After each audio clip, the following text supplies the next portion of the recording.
person with a harsh tongue has an angry heart.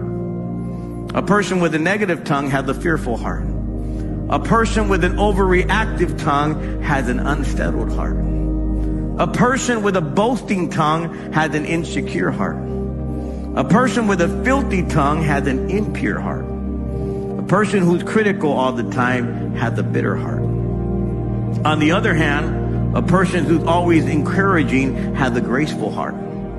A person who speaks gently has a loving heart. And a person who speaks truthfully has an honest heart. What kind of heart do you have?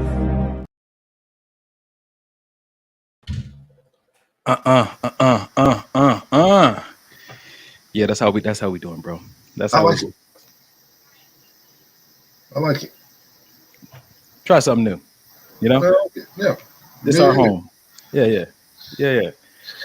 Ladies and gentlemen, welcome to another episode of Maybe This Will Help the Podcast, giving you that relationship talk you can relate to, as my brother Kerry says, the good and the bad and the alimony. So it's about time. We're about to get into these wonderful 2 hours. It's been a great experience. Go ahead and get your favorite snack, as we say, your favorite drink. Tag one of your friends. Let them know we're about to get this show started. We love to chat with you guys. So jump in the chat if you got something of value to say. We are live right now. Tino, what's popping? Good evening. We're live right now on YouTube and live on Facebook. Brother Michael, is there anything you want to say to people? Greet the folks tonight? No. No, not at all. Mike said he's not here for it. Nope. Not here for it. Well, if Mike seems a little stressed tonight, is he gotta doing.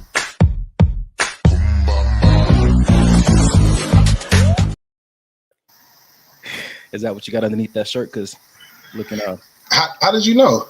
Oh, well, discerning spirits. You let me borrow yours. So Jesus Christ! Put on. Yeah. I appreciate it. I'm gonna give it back though. Wow. It was too big. It was too big. I know you got on J's, but it's cool. I didn't. You must be talking about the shoes. You must be talking about the shoes. That was good. Ladies and gentlemen, welcome to this episode. As we do in normal fashion, we're gonna check in, and then we're gonna get into some of these hot topics. So, bro, you want to go first? Or would you like me to? No, you start off, and All right. I feel like I always start. Well, I'm checking in. Life is good, man. I told you, I think I've been telling you guys recently that I fell into this real, and I say fail because I feel like I don't know how I got here, but this real stable place, emotionally stable, mentally stable. It's like this clarity, especially since I came back from Oklahoma with moms. Yeah. I've been really able to see more clearly what God is trying to do in my life, and I'm responding to that with strategy, with method, with intentionality, with prayer, and with boundaries also, nonetheless. So yeah, it's been good, man. I put a post up on Facebook a few minutes ago before we started. I said, make choices that make you say, dang, I'm proud of me. And I think that's what I've been doing. I've been making choices that have caused me to say, man, good job, Donovan. Like, especially when it comes to area where there used to be a weakness, or there's a struggle. Yeah. I don't want to hide from the opportunity or hide from combat, because I'll never consider myself a conqueror if I do. I'm not saying I put myself in harm's way just because, but I know when God is calling me to things, it's not for me to experience more embarrassment. It's for me to see the conqueror and see the victor that I am. And so just recently, just making better choices with my time, making better choices around boundaries, making better choices as it comes to social engagements, even just getting rest, overcoming certain temptations. And I've been able to say multiple times, man, Don, I'm proud of you. I'm proud of me. That was good. That was good, man. We see the evidence of the change that's happening, and God is doing that change through strategically placed people in my life. And so I can't take all the credit. I give the credit to my community. Oh, you're welcome. Oh, no, you better believe it. I told you, man, you and Jay's, you inspired me as a man, nonetheless, especially as a father that I want to be. Go ahead and start to cry now. But I told you and Jay's relationship also inspires me. I know I wanted to be married since I was a kid. And so to see how you have, man, just to see your matriculation and evolution from the time that I met you to where you are now in this engagement, it's inspiring, but it's also adding to a blueprint that I have for myself. I'm able to see this firsthand, because we've had conversations about, hey, I don't think I asked my mom, like, did my dad propose to you? Like, or I was asking like one of my other friends, like, I don't think I didn't see my grandfather propose to my grandmother. I'm like, man, like, I don't, how do you even set up for something like that? And so just being in your life, bro, has been an impact more than you understand with the wisdom you have from your previous marriages, but also see how you're advancing and taking initiative and being the man in this one. I'm learning from you, man. I'm gleaning off of the choices that you're making, bro. And yeah, it's inspiring, man. So I love you and I appreciate you.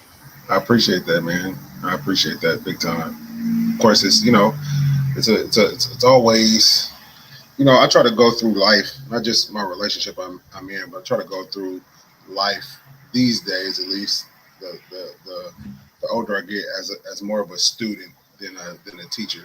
You know what I mean? And just always trying to learn more about myself, learn more about my friends, my family, my partner, my son. And you know, I feel like when you That's good. take the time out to be a student, it makes you a better teacher. Let me tell you why that works for me. Because in class, you can't cheat off the teacher's paper. Right. You cheat off the best student's paper. So I'm happy that you're a student because I wouldn't be able to cheat off your paper otherwise. So thank you for being a student. That's so fine. I'm moving my seat. Damn it. Dang, son. That's cool. Go ahead, bro. How was your week, good, man? My week was good, man. I was in Atlanta on business for most of the week. ATL, shouty. And man, God is just showing up in so many different ways. You know, you could always kind of tell when you're on the right path. When actually two ways. It's kind of odd, at least my gauge. It's kind of odd because they're both on the different ends of the spectrum. So Okay. the first way that I can kind of tell is when I know the devil was trying to throw darts like mad crazy.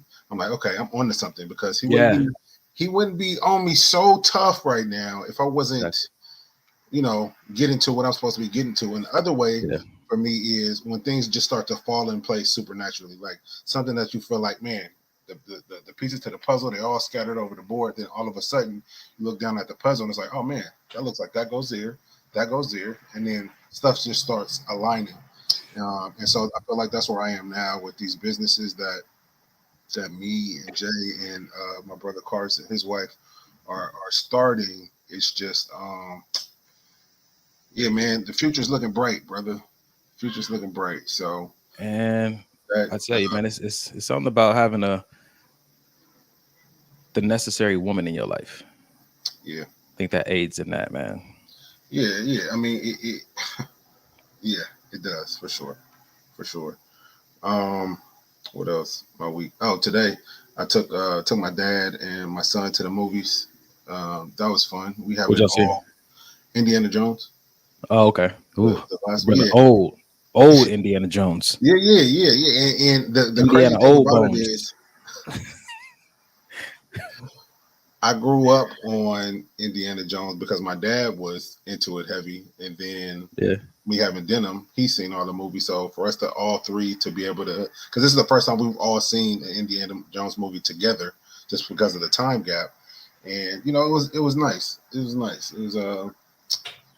was good. Just the boys went out and hung out, and yeah, man, I'm ready for the show.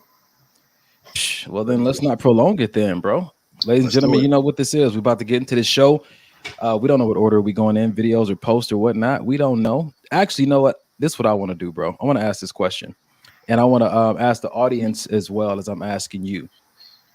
Do you guys believe that the proposal should come before the premarital counseling, or the premarital counseling should come before the proposal?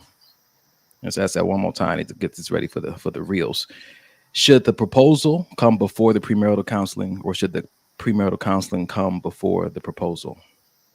For me, and I'm saying in the most common sense way for in my natural brain's thinking, I would say the proposal come before the premarital counseling, because if I propose and she says no, did I just go through all of this premarital counseling for no reason? Okay. Wow. Well, the most because sometimes women say no, right? I mean, that's just a fact of the matter. Sometimes you think like, oh man, we ready, and we get along, and we haven't had no issues, and we discussed marriage, and she said she would like to be married. Then you propose, and then it's like, no, sorry. What happened? So I asked one of my homeboys. He said proposal first because it shows that you're ready to be married, then marriage counseling. He says, better yet, proposal confirms the idea that you are ready to be married. He said, actually, you know what, man, that's beautiful. He said, let me put it this way. Proposal is to confirm to her that you want to be married. Counseling is a confirmation for you both that you want to be married to each other. Yeah, I like that. I like what Dr. December said too. Proposal first. I need to know you're serious. That seems to be the consensus. December was popping. I went to high school with her, man. It's good to see you. Oh, nice. Monique said definitely after the proposal, and then Aisha said the same thing. Proposal first. But Tina said counseling first. So see this. So I'm gonna tell you where I was at before I asked this question. I've been asking people recently because it's been coming up a lot. I was more on the side of premarital counseling first and then proposal. But the more people I asked that I trusted, they were like, no, like proposal first. You had your hand raised. You felt that way too? Because I have a question. Because it's not a devil's advocate to what you said. It's more of a question. So we're not mixing up premarital counseling with relationship counseling, or because I believe that if you're in a relationship, get some relationship counseling. But I believe premarital is before the marriage. So if there's talk of marriage, that means there's been an acceptance of we're going to get married. So now before we actually do, let's get this counseling. Anything I feel like before the proposal is relationship counseling. Got it. To me. Yeah, that makes perfect sense. That makes perfect sense. Tina said, I say that so we're on the same page and seriously ready. I say this because I've been married before. And so I understand this form of thinking. I'm thinking like the idea is that you propose, but have you asked all the right questions to say, yeah, this is the person I want? And I think that's where some people saying like premarital counseling first, because you're going to get asked specific questions around marriage that you may not have considered that actually may change your mind. I told you I went through premarital counseling before a proposal. Yeah. And before the premarital counseling was over, me and her both were like, yeah, this is it's not what we're doing. We're not doing marriage. And so for some people, I know that even back then when I did, this was years ago, they said that that's where you really find out if you want to be married. And I'm like, man, like, is that what it takes to find out? Or should you find out in another space? And then that's what kind of helps you understand how to take care of what you already said that you want. It's not because, some premarital counselors, I've heard pastors say it before, they do their best to break the couple up. That's what their premarital counseling is. I've heard that before as well. Yeah. I think for me being married before as well, I think that I don't necessarily feel that I should have done the premarital counseling before. I feel like we should have done relationship counseling. Gotcha. Before we really got into even the proposal. Gotcha. Because sometimes with that relationship, because they ask similar questions, relationship questions in that relationship counseling, depending on what you're going for. That's and good. I feel like if we would have done that relationship counseling, we never would have even gotten to the proposal. Gotcha. All right. I like it. What my man Reggie say? Periwinkle. What's the word?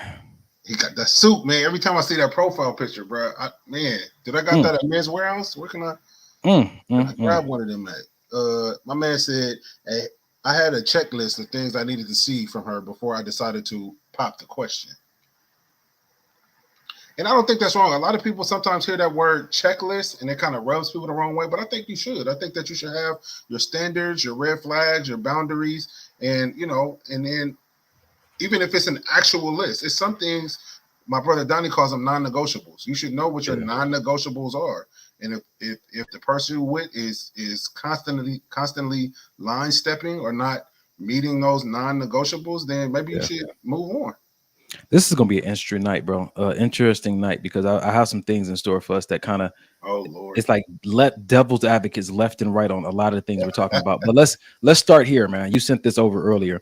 My standards are high because I can provide what I require. One more time. My standards are high because I can provide what I require. Talk about it, man. So a young lady posted that, and immediately it kind of rubbed me the wrong way, just because society has this stigma that women don't need men. I could do it all by myself, and F that nigga, all this other stuff. But then when I actually stopped and sat with it for a second, it was like I get it. I get it. I get it. What can you talk to me? What's going on here? What can you bring to this? I'm single. I'm a single man. What can you bring to this table that I can't provide for myself? Because if the answer is nothing, why do we need to be together? Why do you're not adding anything to my life? And I'm the type of person I want to constantly be progressing in life. And if you can't help me do that and add some things on to the plate that I already have set at the table, then I don't really see a point of there even being any kind of union. Like, we could be friends. That's what friends are for. Like, not all my friends add all this great stuff. I have friends just because I've known you for a while. We may have been through a lot, yada, yada, yada. There's a friend, so you can stay in that category. But if you're going to be my woman, if we're going to be together, if we're going to be married, you need to be bringing something that's going to add value to my life and to my existence. That was the conversation we had last week. What is it that you want to give me or get from me that we can't do in a friendship arena? Like, why do we need to be more than friends? You know, so that's good, man. So I have a question about this. Maybe a little devil's advocate. My standards are high because I can provide what I require. What if what you're providing that you require that is what if what you're providing isn't actually what you need in return? What if you actually need something different than what you're providing? Because what you're giving is probably from your strengths, but you probably need somebody to pour into your weaknesses. So your standards are. That's good. You understand what I'm saying? Yep, that's good. What you think about that? No, I like it. I think that's a legit question because, if I'm just looking at my own relationship, I feel like the areas I'm weak in, she's not. You know what I mean? So it allows me to step back and kind of see things from her vantage point, or she can offer information or guidance in this, or you know what I mean? Like, for instance, my temper gets kind of crazy. She's exact opposite. You know what I mean? So in times where, I want to go to 10, it's like, you know what I mean? She, like I said, she'll either put a hand on the knee or we'll talk about it or whatever the case may be. But yeah, I definitely agree in the fact that I don't even say most times you need somebody that is not, I wouldn't say polar opposite, but I say somebody like you just said, somebody that's able to pour into your weaknesses as opposed to your strengths that you already have. So in essence, okay, go ahead. No, what you was gonna say. So in essence, you can't provide what you're requiring.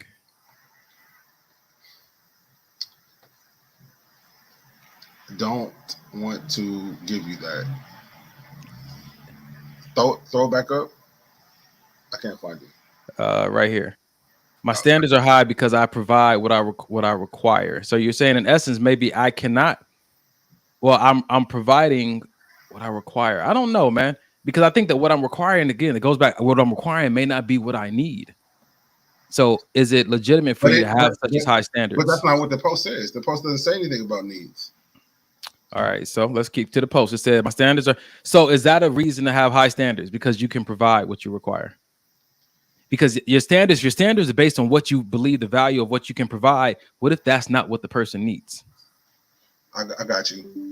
I think I would look at it like this. Me and you are going to the gym, right? And I say, hey, Donnie, come work out with me. And no, let's flip it. Donnie, you have me come work out with you. And you're in the gym and you put up, 350 on the bar. And you're like, okay, I need you to spot me. And I'm looking at you and I try to go and grab the bar and I can't because I'm too weak. Do you need me? You need somebody that's stronger than me. So you can lift it. You can lift it off the bar. You know what I'm saying? So you can do it, but why would you bring me onto your team as your workout partner if I'm not strong enough, or if I can't do more? If I can't, I got you. Let me lift it off. So we're talking about effort, not exact actions. My standards are high because the degree of effort I require from you, I also give. Yeah, effort. I think it's also Because it's not effort means I'm not being specific. Like, I provide patience and protection. Right. And my standards are high because that's what I provide. And so that's what I require from you, patience and protection. It could be that. It could be tangible. It could be gotcha. I'm making $150,000 a year. You're making $35,000 a year. Yeah. Like I can provide my own money. I don't need you for that. I need you to bring something to the table that, you know what I'm saying, that is either the same or more. And for me, it would need to be at least the same. Okay. That's very interesting. Why? Okay, let me just ask it. Why does it need to be at least the same? In my past relationships, I have noticed that I've had to do a lot of teaching, if you will. Gotcha.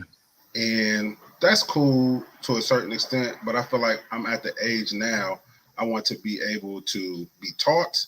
I also want to be able to learn from my partner. And if I'm not in a relationship where I can learn something from you, then that don't sit well with me. That don't sit well with me. Enough said. Enough said. Enough said. Yeah. All right, ladies and gentlemen. Red said, I get so hyper. Well, the first thing he said was, I choose my fiance because she provided me with the things that I lacked. He said, I get so hyper focused that I forget the little things, and she keeps me reminded of these things and handles a lot of it when I don't remember. Amen. Amen. All right. So what happened to my videos here, man? I had them all in order. And then Mike came in here and you just messed everything up, bro. Hold on. I wouldn't do that. Let me see. Okay. All right. Bet. I'm going to do it like this. Let me go back here. Boom, boom, boom. All right. So, because we're talking about past relationships, I want to bring this up before we get into something a little bit deeper. So, can we just be honest? I was never as bad as you made me out to be. You just needed me to be bad so you could justify how badly you treated me. Can we just... One more time, you good? I'm good. I got it. All right. if your face, bro. Damn. Your face says it all. Yep. I need to screenshot that. Yeah, I was bad. I can never with a straight face use that excuse. Okay. Or anybody that I have mistreated in my 40 years of life. I was because when I was selfish, immature. I mean, whatever you want to call it, lacked vision, lacked drive, lacked accountability, so many things, so many things. So would I use the word bad? No, because I never felt like I was a bad guy. I felt like I made bad decisions. I made bad choices. You had a good heart, though. Yeah, my heart has always been good. Amen. My heart has always been good. Amen. You know what I mean? Mm-hmm.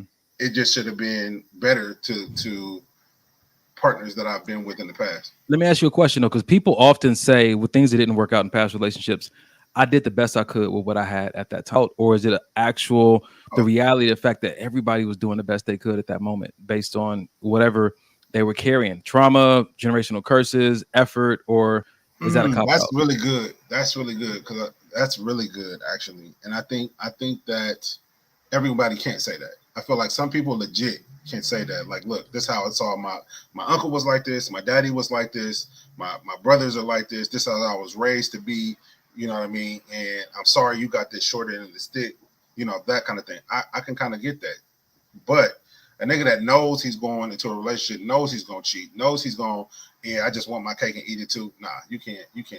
So you wasn't even trying to do your best. Yeah. Or was it the fact that you not trying to do your best was actually your best deal because you were just so sunken in that headspace? You were so consumed by the culture that really was the best you could do. You got caught up in these songs that talk about demoralizing women and all this violence and stuff. You were just acting that out because how could you do better than what you're feeding yourself? This goes back to one of my friends, a personal trainer. He said your body is not going to look better than the food you're feeding it.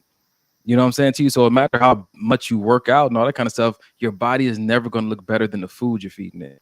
And you're never going to look better in a relationship than the content you're feeding your heart and your mind. This is why God says meditate on my word day and night. This is why we have the word of God as a tool to mold us, because whatever you're feeding yourself is going to show up in the places where you've been called, right? And if you're in a relationship with someone, he got the big devil's advocate right there. I'm ready for it.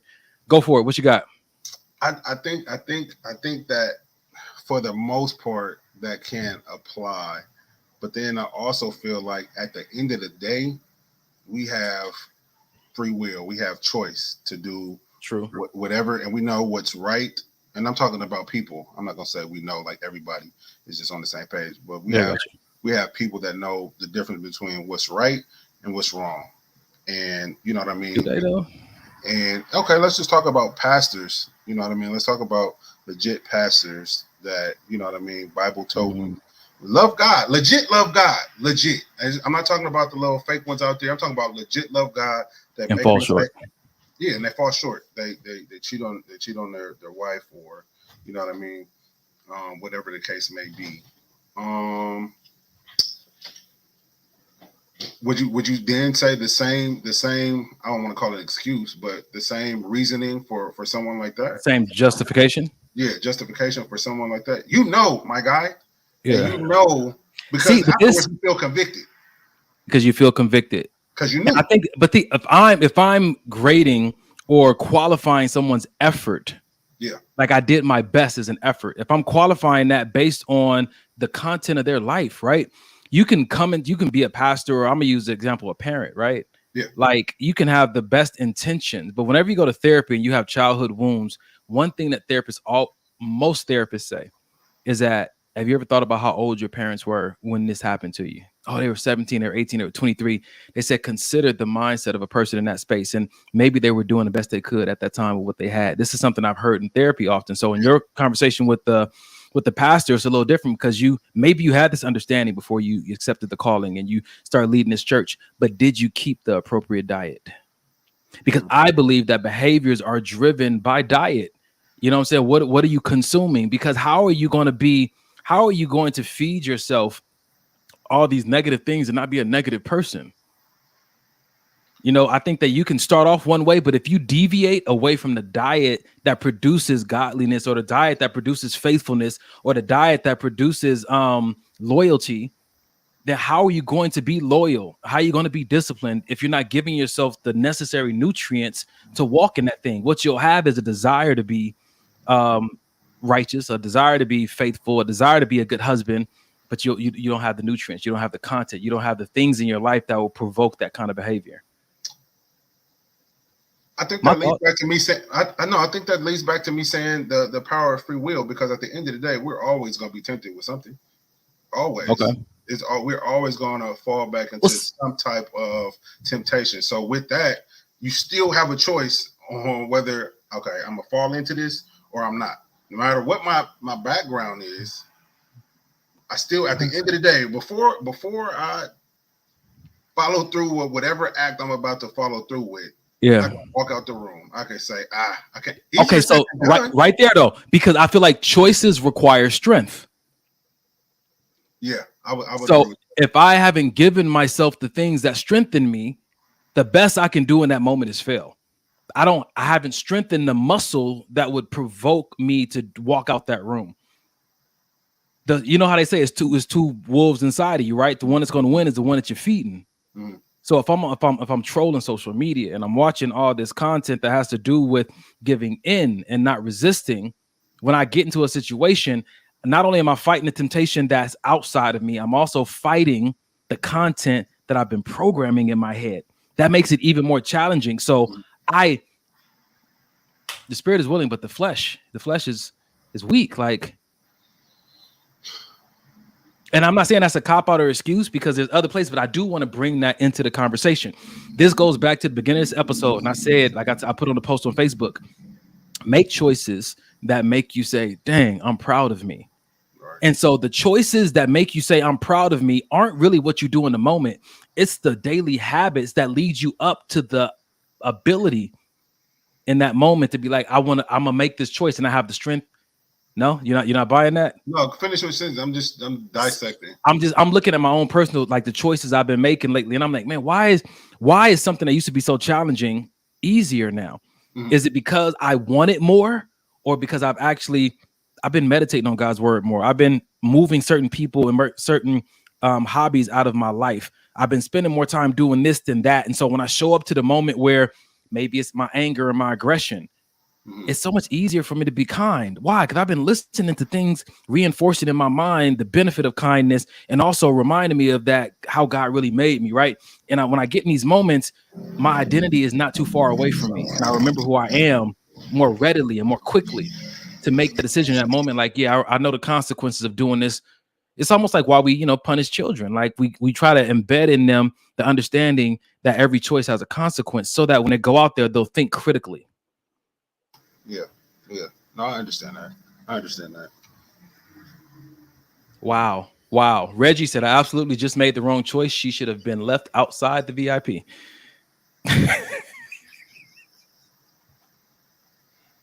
Jesus. Did you invite Reggie on the show? That's your friend. I mean, sheesh. Wow. So, like I said, tonight's gonna be a lot of like back and forth with I like it. So check this out though. We're talking about trying to make better choices, right? And I mean, I don't know if somebody's ever apologized to you, and has anybody ever apologized to you and said, yo, Mike, I did the best I could in that moment with what I had? No. If they haven't, if they did ask you that, would you accept that? Me now, yeah, I accept a lot of bullshit these days. God. Why is it BS though? Why? Oh man, I'm just saying. So, yeah, whatever you say, player. Whatever you say. No, but seriously though, I like I've been saying the last couple shows, I'm just at a place to where I'm just trying to be overly understanding of everything. You know what I mean? Is that from a place of grace or just a place of fed up? No, not fed up. Just grace, because I know I've been in situations and still find myself in situations where I need grace, want grace. Like all of this stuff is important. God gives us grace daily. We fuck up daily, at least once. You know what I mean? And I feel like, you know what I mean? Everybody should be. I feel like everybody should extend that same grace to everybody. And I fall short sometimes. I'm not gonna lie to you, but I think overall, my viewpoint of everything, like I said, it may have been on the show. Me and Janae were watching something a few weeks ago, and I first watching this like, oh yeah, that's messed up. Well, I wouldn't deal with that. But then I had to think about like, well, we don't really know why he did what he did. I don't know if he cheated or something happened. And it was one of those moments where, we're so quick to just throw stones at everybody about everything, whether it's old girl's dress, whether it's her hugging Usher, whether it's all of this stuff. We just so quick to Yeah. And it's just like we all have been somewhere or done something to where it may have looked fucked up to a lot of people, but in our own minds and our own hearts, it's like, damn, I'm sorry. I messed up. All I need is some grace right now. Yeah, man. I was I did a video on YouTube a while ago, and it was talking about amnesia. I said judgment usually occurs because we are presently operating from amnesia. We forgot where we came from. We forgot what we used to do. And I'm not saying everybody ain't been a stripper, right? Everybody ain't had abortions. Everybody ain't had, but you've done some things contrary to who you know your best self to be.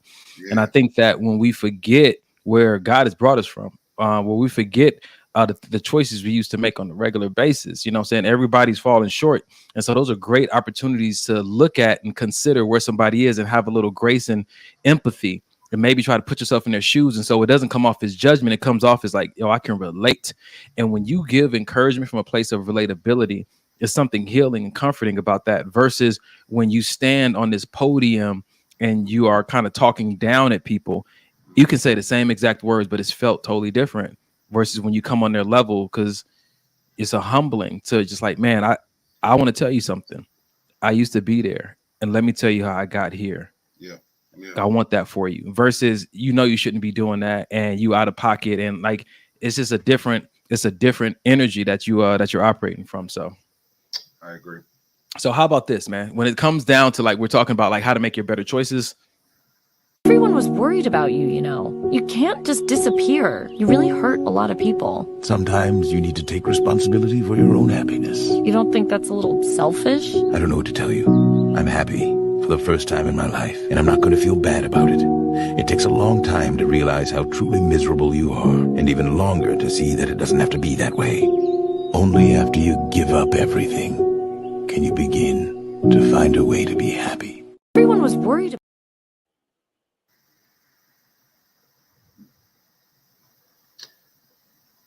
So you can. But you dealing with that word happy? I'm dealing with the word give up. Mm. So in order for me to find true happiness, I gotta give up. He said that giving up is put you on the path to finding that happy spot or that happiness. Right. Giving up. It was Master Splinter saying these words to us. Right. I know. That's why I'm holding them with such high regard. Nah, but I don't necessarily feel like you gotta give up everything in order to find your happiness. I feel like you just need to put down your own shit and realize, the things that make you tick and move towards that instead of, being a people pleaser, or instead of being a yes man, instead of, doing all these things for all these outside reasons. Yeah. Do things in a godly manner. That'll definitely help. And then secondly is to do things that build yourself up. Like I used to run myself ragged and broke and all these other things trying to, do things for dinner. Right. And, I come home tired all the time, or he want to play and I'm too tired to play, or I'm in a bad mood, or I'm stressed out about work, all these things. And I'm doing it in the name of trying to provide when in actuality, if I would have just focused on him and what he needs, it had nothing to do with things. It had nothing to do with trips. He needed me. And a lot of times that's what we do in life. We have this idea of what's going to get us to happiness. Oh, let me work 5 jobs so I can get this money, so I can take these trips, so I can. When if you just stop and really assess, it's none of those things. You're like chasing your tail. You know what I mean? People need to just sit down and really identify the things that'll make them truly happy to their core, not just surface, not just I went to the Maldives for the weekend and now I'm a happy person all of a sudden. No, because when you get back, you still gonna have this fucked up life. So what is it really that you're trying to get to? Reg said this. Reg said, I totally agree. I gave up everything I thought made me happy and whole when I moved from DC to LA, but I found real happiness here and I will never go back to that old life. And so sometimes I feel like maybe it's because you said not give up, but like put down, saying some of your ways. I think sometimes you just don't know the happiness that's available to you, that you could potentially access, right? I heard somebody say one time that they thought LA had like fresh air, like this was air I breathed, until they went to the country. And for the first time they're like, this is fresh air. Like I didn't even know air like this was a thing. I thought that was air because that's all that I knew. It's some people, it's like that in relationships. They've never known loyalty and trustworthiness, but they took what they were experiencing and said, this must be it. This is what people are talking about, and this is the closest reference I have to it. So this must be love. He beats because he loves me, or she kisses me every now and then, so that must mean she loves me. Until you get exposed to this sacrificial acts of service and affirmations, and you're like, what is this? If I was calling that love, then what does that make this? So where does the give up part come in at? Because when I hear give up, I hear quit. Okay, yeah, and I think that's it. I think quit is fine. I think that the give up part comes in when you get an invitation to give up. Because, you know, my life quote was that you'll never know what's within until you have to live without. That was something that God gave me in my spirit when I was going through a very rough time in my life. And he's like, all these things that you thought made you who you were, all these things that you valued, all these things that really you took to heart as the meaning of life, he said, are on the outside. And I want you to know that I made you perfectly, but you're never going to look within until I remove all these other things that you believe hold your identity. And so when I say he took all these things from me, and then I saw my power and my ability, and so I started walking through life differently. But to answer your question, that came at the moment of invitation. I gave it up when I was invited to something deeper that I didn't understand. So what about the things that are good in your life? Because he said give up everything. So that means the good, the bad, the indifferent, the things that have been helping you, the things that have been working for you.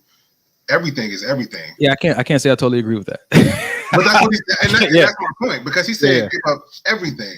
And I'm like, I don't feel like you have to give up everything. Yeah, you got to give up some bad habits. You got to give up things that, like you just said, thought you were working for your benefit. That may not be, but it's legit some things that God has put in your life that are anchors. I'm not giving up those. Yeah, I got it. That makes sense. So yeah, we're on the same page then. I'm gonna say this: it may not require everything, but if it does require, but if it does, be willing. Yeah, and those words right there are key. You got to just be willing. What? I'm not even clicking on it. Click on your boy Reggie. I'm not clicking on that. I saw it. I'm not clicking on that. I tried to ignore it. What in the world, man? Man, I almost cried for the first time I was able to wear shorts and a t-shirt on Christmas. The things that people value, you know, that's real happiness. Hey, I get it. But Reg, though, did you wear your shorts with Tim's? Did you have Tim on? You had your Tim boots on with your shorts? Because that's super Cali right there. All right. That's funny. All right, ladies and gentlemen, what y'all thinking so far, man? Well, this is really resonating with me. I'm getting a few text messages. I'm seeing you guys in the chat, but just want to see how you guys are holding up with this step away from everything to find happiness. I know a lot of people don't really value happiness on that level. Some people value joy. Some people don't really value joy. They value fulfilling your purpose. You know, some people believe that, you know, oh God, did he respond? I saw you smile. Okay, dude, that's what we call gentrification. You let them people take the DC out of you. Jesus. What you doing with a fresh pair of slides on with no socks? Got your toes out. Don't trust a man with his toes out. That's what my papa always used to tell me. Never trust a man with his toes out. I think that when it comes to the exchange, I always talk about this. There's going to come a point in time in your life where you're not going to be able to have what you want and what you need. There's going to come a point in time where you're going to have to choose between what you want most and what you want now. Yeah. More. Yeah. More often than not. And I think that's where your best decisions come from. That's where you get those moments of proudness. Like, yo, I'm proud of 100%. Me because in this moment, I'm going to choose what I want most, not what I want now. Unless what I want now is a direct reflection of what I want most. Sometimes they do align, but it's always good to check in with yourself before you make a decision. What do I want most? And does this support that or complement that in any way? That's facts. Yeah. Sheesh. Yeah. Yeah, that's a daily thing for me. All right. So let's do this before halftime, man. This is a good one. I want to see how you feel about this. Me and my husband sat down in my kitchen. I said, babe, I don't think I'm supposed to do Christian hip hop. My husband's like, you're changing. And I'm like, I am. I don't like anything that I used to like. From food to drinks to people to sounds to conversation to music. I am changing and I don't even know what to do. That's what my body was saying. Like, girl, who is you? I just don't desire chaos. I don't desire busyness. I have taken the cape from up around my neck and I wrapped it around my waist and I made it a skirt. I am a lady. I am thriving in my femininity. I no longer accept operating in masculinity because of my pride, because of the disappointments of the past, because of the letdowns, and because of the people that have hurt me. I am not that experience. It will no longer shape my identity. Me and my husband sat down. Dang. That's rare that I actually hear a woman say those words. That's damn. When I heard that, I'm gonna give you the question that came to me. The question was, can you imagine yourself 5 years from now with Jay thinking about how different you're going to be? Can you imagine not even recognizing yourself today because of the investment you made there and how it molded you into somebody? Do you think you'll be like totally, completely different? Or do you think there'll be some things that are still that'll remain? I'm hoping that I'm not hoping. There's definitely going to be things that'll still be there. I think the only thing hoping to, of course, I want to be more refined. I want to, of course, knowledge, my knowledge base, I would like to expand. My financial base, I would like to expand. My spiritual base, I would like to expand. But the core of who I am as a person that initially drew us together to begin with, I want to stay. Like Sean used to say on the show, keep the same energy. So my same energy that got us here, I would like it. It's going to stay. However, some things, will definitely get better. I'm gonna go back to the last video then.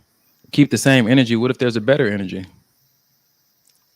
That's great. Then we'll compound on that. But at the end of the day, you gotta plant. The root of the plant don't change. That root stay the same, but that plant could get bigger. It could grow more flowers. It could grow more buds. It could get taller, fuller, all of that. But that root is still gonna stay the same. Even the root get bigger, but it's not gonna change into a different root. Got you. I'm thinking about, like, I had this conversation. I think we had it 2 weeks ago. We're talking about how, everybody's having these spiritual awakenings, and they're getting these life coaches, and they're coming to know themselves, right? Yeah. And their whole life is shifted by this. It's like, yo, this is who I am. This is what I value. But people are having these moments, and they're already in commitments. And so the person that they chose is somebody they chose pre-self-awareness. Now that they're in self-awareness, they're like, yo, I would not have chosen you had I had this awareness, the self-discovery beforehand. What happened, Mike? What? Honor your commitment. Ooh! Because we see all the time, these couples that get together and they, like you just said, even, you know what I mean? Now that I've awakened myself and I see, you know what I mean, who I really am, and maybe you're not it, then grow to love the person. Start all over again with that same person. Let's start anew. Now we can have a different conversation about the things that I need, the things that I want, and then hopefully you'll be open to those and we can meet somewhere in the middle. But it's not it's not you. Bye. I gotta go find what I need now. So Mike said that the person you are now self-aware of has no integrity to keep the commitment, to keep the commitment that you previously made. Like, do I owe my past life and past choices anything when I become a new person? Jeez, that's wild. That's wild. I owe you guys. I'm new. I ain't even the same. Don't call me by that name. I don't know you. You was married to Lisa. I'm Deborah now. It's right. I identify as Deborah. God changed people in the Bible's name all the time. I'm a new person. Right. I'm just like that. Jeez. Oh man. I like what Ali said. She said, well, not that I like it, but I have a question for you. She said, I've said that a lot lately. I would love to put up the masculinity hat, but that's what I don't understand. Is it something, because I don't have that issue? Is it something difficult? Is it a 12-step program to put up the masculinity hat? Is it, I've been like this so long, so I'm kind of trapped in my ways? Why is it I want to, but why can't women just do it? I'm asking legit 100% because I feel like, but I'm not a woman, so I don't know. Interesting. That's a really good question, Ali. We would love to hear your because a lot of women feel like that. Man, I would, but I ain't found the right man that will make me want to. Why you just can't do it? Why you got to be with somebody else in order to put that down? Why you can't be feminine and single? I'm interested in knowing, as Ali gets ready to answer this question, hopefully, I'm interested in knowing who determined the standards and the line that separates masculinity from femininity. And I know that I've heard people pull from different books, not just the Bible, but from other books. But I also see a lot of people's standards don't line up with other people's standards of where that line is when you're dipping into masculinity versus femininity. So because her answer kind of confuses me more. It says when you live alone and own businesses, you have to operate in your masculine space. If I was in a relationship with a solid man, I would. So I still don't understand why you feel like you have to operate in a masculine space, because I know plenty of women that have businesses and live alone and single and all these things, but I don't feel like they operate in a masculine space. I still feel like they keep their femininity, but you know what I mean? You know, it almost insinuates. I can't see you. Are you talking to me? The light's in my face. Oh, okay. It almost insinuates that only men are fit to do business, to have multiple businesses. It almost insinuates that, which I don't believe is true, but it almost feels like it insinuates that a little bit.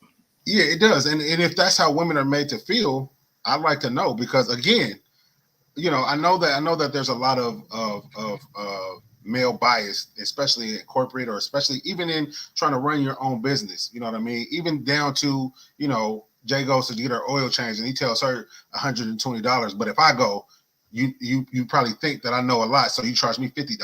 I get that a lot of that goes on. Interesting. So I'm wondering if that's the type of mentality that women have and why they feel they need to operate in this type of masculine energy, so that men won't get over on them. I'm about to say, in business, sometimes there is this idea that it's not an environment for nurturers. Yeah. It's an environment for aggression. And I know that men are more associated with aggression and the not preservation, but the enforcement of boundaries, versus where people feel like the women might be a little bit more lenient. But yeah, Monique said, I have 2 businesses, a daughter plus other responsibilities, and I'm never moving in a masculine space. And I think that goes back to my initial question. How do you know if you are or if you're not? Like, who is it that created this standard and these? Oh, you doing that? Go ahead. I was trying to take it off. Oh, okay. Go ahead. Oh, so she backed it up by saying, I'm very assertive though, a lot of times, but I protect my femininity at all costs. And I think that's the line. Assertiveness is being misconstrued for masculinity. Like, a woman can come up to me, shake my hand firm, and talk to me assertively, and you're gonna call her bro. I won't consider her to be masculine though. You'll be like, "What's up, bro?" She's a businesswoman. Okay, she's about her business. Okay. That all might honestly. Never mind. I'm just saying that might stop a lot of women from getting a lot of unwanted attention if they were more assertive. And then some men are saying that that's not soft and it's not feminine. Yeah. But are you saying that because you don't like it and you can't approach it, you can't get around it? Yeah. Yep. Some people are creating standards behind areas where they've been rejected and saying that I need you to move this standard to appease where I am versus where you're trying to call me into being. Yep. Yeah. And sometimes sometimes it's just weak men. Yeah. Wow. Talk about it, Ali. Ali said it comes down to the decision making and self-protection. Example, I recently said to a man, it would be nice if I didn't have to stay packing my 9 mil, but I can't do that unless a strong man is with me to be in that role of protector. See, you know. Wait a minute. Jay said, no, ma'am, you carry either way. Yeah, and I was just about to say, we carrying daily over here. Ain't no, I could be the biggest protector and do all this other stuff. She gonna have hers too. Daily. Jeez. Wow. Yeah, I feel you said I can't handle it. So, okay, here's a question I guess we can answer or try to. Miss Bolden says, what do you consider masculine traits? So basically, what do I feel makes me masculine? One, or what makes a woman masculine? What do I put? Okay, so are you what masculine traits? Traits in general. My first masculine trait would be what I got between my legs. Got it. First and foremost. Got it. After that, I feel like that's a good ass question. Yeah. I went and looked it up. I just want to see what the world is saying. Strength, courage, independence, leadership, and assertiveness. All things that women can have and not be masculine. So what do we? So to me, like I said, the only thing I got is what God blessed me with. Unless you got something else. So check this out. Feminine versus masculine, right? Intuition versus knowledge. Intuition is feminine, knowledge is masculine. Flowing versus predictable. Women are more flowy and just kind of in the moment fluid. Men are more predictable. Women are receptivity versus action. They're receiving versus action. I guess that goes back to men planting the seeds and they multiplying that. Feminine is magnetizing rather than forcing, drawing it in, magnetizing. Masculine is more willpower. So women are more emotional, men are masculine. Feminine more emotional, masculine is more rational. Feminine is more nurturing, masculine is more protective. Feminine is more vulnerability, masculine is problem solving. Feminine is more grace, masculine is more strength. Feminine is more subtlety, masculine is more directedness. Feminine is cares what people think, masculine not looking for approval. Feminine follows nature's rhythm, masculine is more structured. Feminine is creative, masculine is goal oriented. Feminine is destructive, masculine is conquering. Feminine is circular thinking, masculine is linear thinking. God. So I heard a few of those hit me. I can't say that I agree with all of them. Maybe a few, maybe, but a lot of that was I don't necessarily agree with all of those. I mean, it sounds good, but again, we have to go back to who's deciding this. Who wrote this? Who wrote this? Some guy, some psychologist, like it's all relative. I feel like we all have all of those qualities we all have within us, male and female. Man, all right. I think in that I just identified where, man, I was just having a conversation with my mom and my auntie just about the one that said, let me give you the perfect example. The one that said women are more flowing and no, not flowing. Which one was it? Problem solving, directed, structure. Okay. Women are more follows nature's rhythm and men are more structured. And I was having a conversation with my mom about how structured and organized my father was and how women want a structured man to lead the house and to raise the children, but they don't necessarily want a structured man to date them. They want a man that's more fluid when they, kind of want to just like, wait, what you want to do, baby? Where you want to go? Even if they don't know, they never know. But they want a man to kind of be arm in arm with you in his flow and have a sense of structure with him, but not force it on you. And I said, make that make sense to me. She's like, it doesn't, and it's not going to. And I said, Lord, that's why you need Jesus. Walk with me, Lord, walk with me. I like what Monique said right here. She said, the crazy thing about this is that when you're working with a single fam home, until the other individual is present, we have to operate in all. That's 100% facts. When whoa, single father. Yeah, that's have you had to operate in your feminine just to hold the household down? Yes, 100%. I had to be the nurturer, the all come here, and then I had to be the just get up and do it. I had to be both. Okay, so this supports what you said, that both parties, male and female, are both capable. 100%. But where would they rather reside? Where would you rather reside? Would you want to remain the nurturer?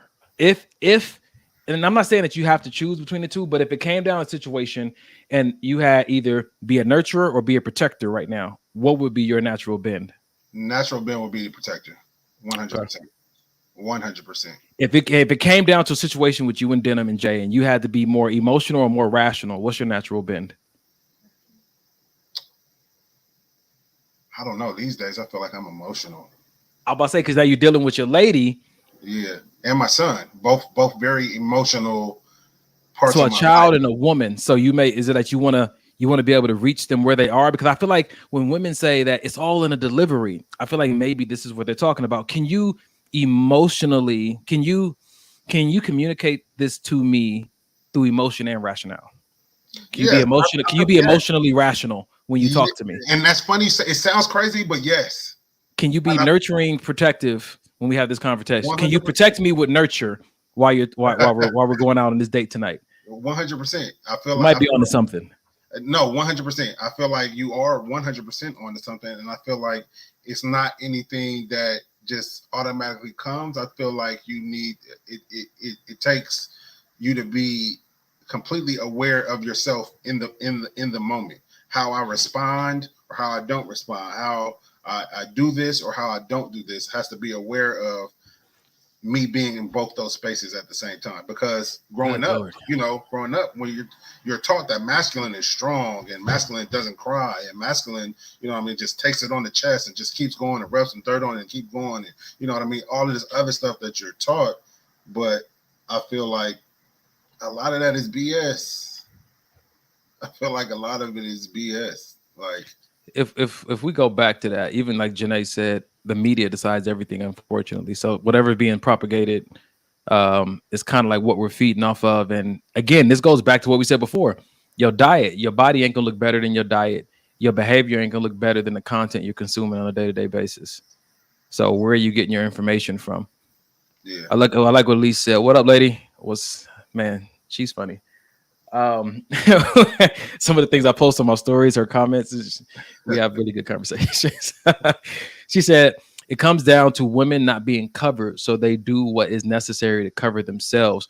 And so if this goes back to the initial, I guess, design, if you subscribe to the Bible or if you just subscribe to, religion in any sorts, you'll see that in many religions, the man's role was to cover the woman. Mm-hmm. Some people may argue it's God's role to cover the woman. So I don't know, but I kind of agree with what she was saying. Like when you don't, like, it's almost like a child who doesn't have a sufficient or efficient parent, then they have to start parenting themselves. So they're operating in adulthood, missing out on their childhood. And that shows up when they become adults because they didn't enjoy the fullness or get the full development they needed as a child because they was forced into adulthood and responsibility early. Yeah. I think I agree again to it. You hit the nail on the head when you said it was going to be a lot of devil's advocates tonight. Yeah, bro. That back and forth tonight is crazy. Yeah, so I agree with that to an extent, but I also think like with me and Janae, as far as the guns are concerned, yeah, I could handle the family with a firearm by myself, but I still want her to know how to be able to do it.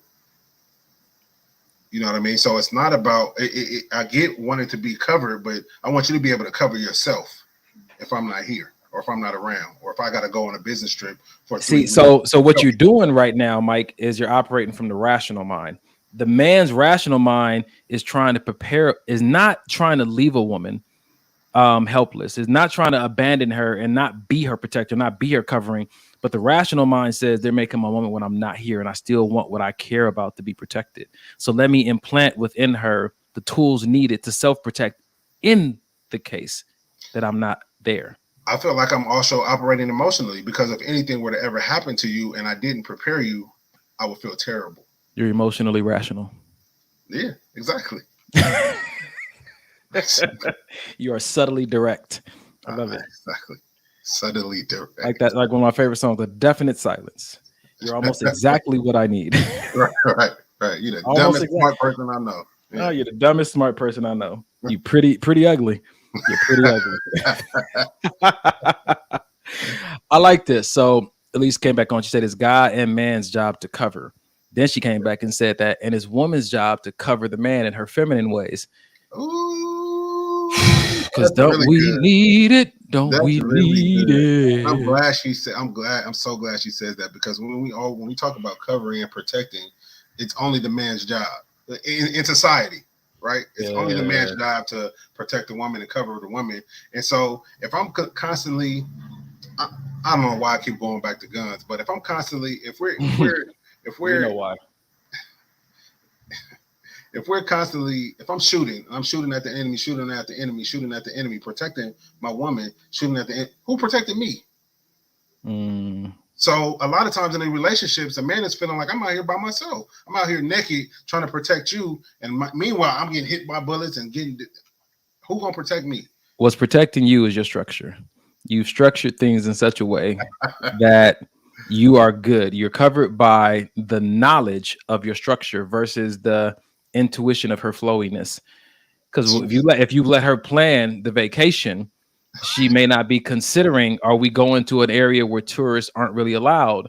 And you may want to sightsee, but we don't need a hotel in that area, because my rational mind and my structured mind says that they don't take lightly to foreigners and people who are not from there. So let's get a place in a more populated place that's protective of tourists, and let's travel to the tourist locations and see the sights versus staying right in it unless we know people there that can put us up on game about the potential threats. I think men think about threats.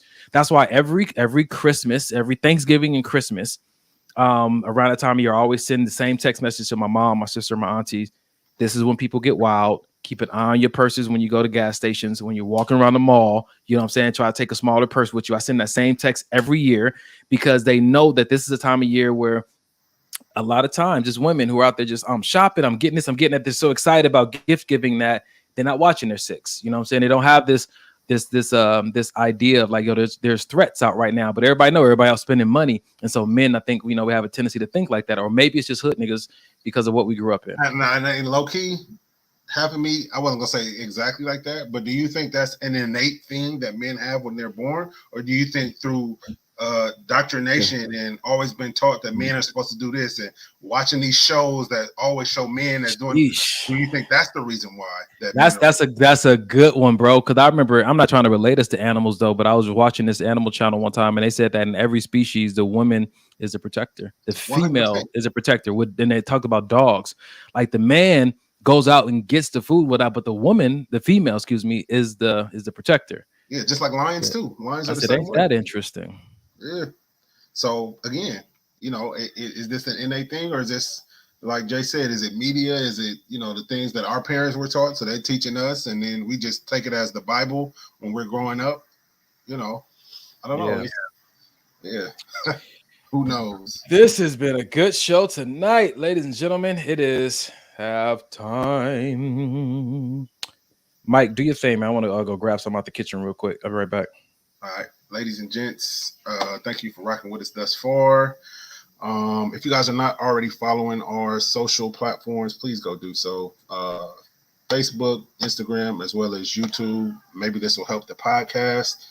What do we have in the works? I don't know if we have anything in the works as of yet. Donnie and I have kind of thrown around doing another live show, but nothing coming up thus far.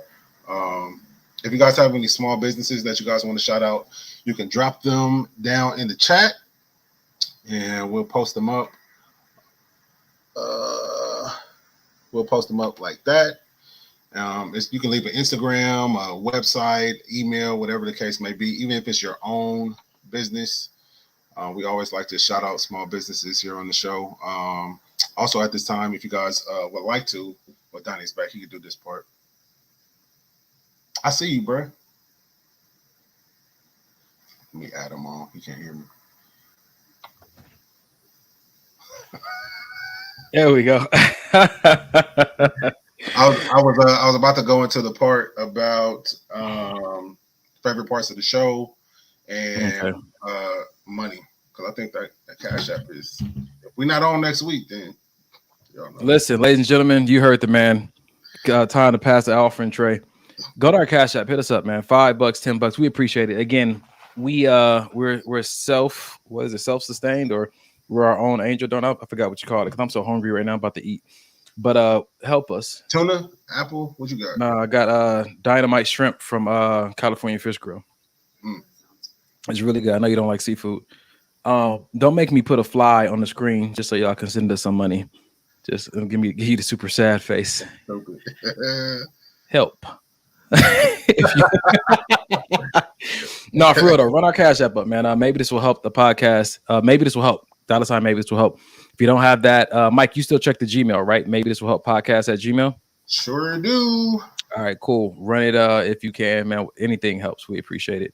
So we can stay online and continue to give you guys this fire content. Venmo. So yeah, we'll again go to Maybe This Will Help Podcast, not the podcast. Maybe This Will Help Podcast at Gmail, and we'll shoot that over to you. I'm gonna get them screenshots up, QR code, hopefully for the Venmo and everything. We should have that by next week. That's smart. We'll definitely and just have them all up there. But then if they're watching on their phone, they can't take a picture of it. So we'll just get the names together too. Yeah. Yep. Have it all. Yep. Have it all. Yep. All right. About to start the second half of the show. Put your favorite part of the show in the chat. Let us know what's been impacting you the most. And we're about to continue for the next 42 minutes. Dun, dun, dun, dun. My goodness. That's so good. All right. What, bro? No, I'll save it for our after show. All right. All right, cool. Mike usually wait till after show to eat, man. I had legs today at the gym and I only had one meal today. And so I was getting a little shaky. Literally. All right. Oh, all right. Check this out. Free from your tribe. The nation of Israel, one nation, but 12 tribes. While you are befriending the person, settle the matter of religion. Religion plays a crucial role in marriage. Discuss. This man is a Christian, but he doesn't believe in tithing. So you're going to have problems after marriage. It's not from your tribe. This lady is a born-again Christian, but she must always tie pneumonia scarf, cocoa sack garments. You have tried to change her. It's so bad that by the time you get married to her, while you are making love to her, she'll be saying, my scarf, oh, my scarf, where is my scarf? Don't push nothing under the carpet in the name of let's get married. Love is blind, but marriage is the eye opener.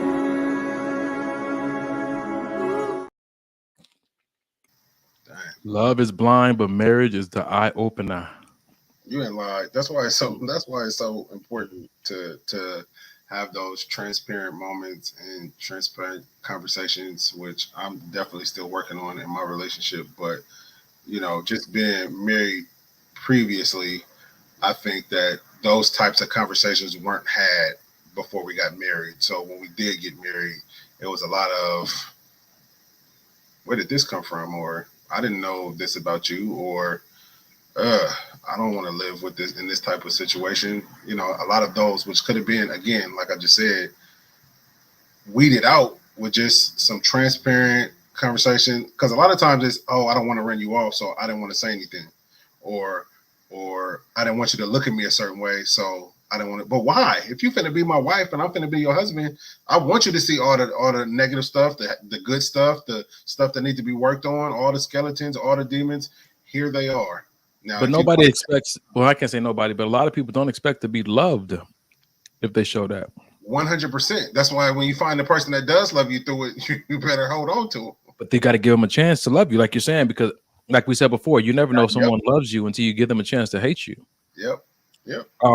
But a lot of times that doesn't happen without that conversation. Like you have situations, I got caught up in this situation and you found out. I think a lot of the heartache and pain can be resolved if that other person doesn't have to find out. Like, hey, I got a problem with women. That's my issue. So if you want to be with me, I'm going to try my damnedest to keep my shit in line. But you just know that this has been a problem for me in the past. And I cannot say it's not going to be a problem in the future. Again, I'm working on it, but I just want you to want to be upfront, and I want to let you know. That way, if she sees something in your phone, or that way, if you out and she sees an interaction that she may feel appropriate, he told me, let's have another talk so I can discuss with him like, hey, blah, blah, blah. So this goes back to what I told you about the premarital counseling I was in.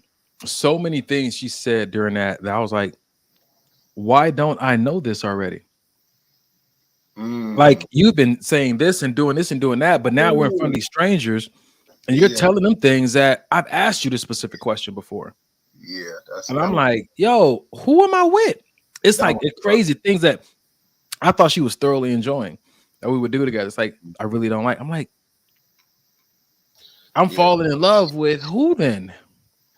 That right there is rough, especially when you're in that premarital counseling space, and especially even more so when you think things are going good and your partner says something that could potentially be negative in your eyes, and it's just like I feel like this.